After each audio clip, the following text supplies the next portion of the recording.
Hi everybody, welcome back to One Step. In today's video, I'll be guiding you on how you can use Tinder without phone number. So to get started, go ahead and open up Tinder application.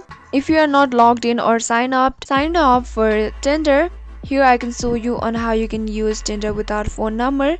The login form or the home page will look somewhat like this. So here what you can do is sign up with Facebook or Apple ID or Google. So for instance, I'll just like to use my Tinder account with Facebook. So I'll just choose sign in with Facebook.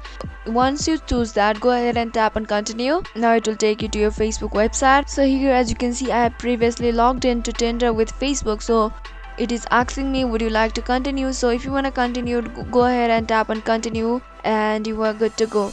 So this is how you can use Tinder without using phone number. So if you found the video to be helpful and informative, go ahead and subscribe to our channel and also press the notification bell for more updates.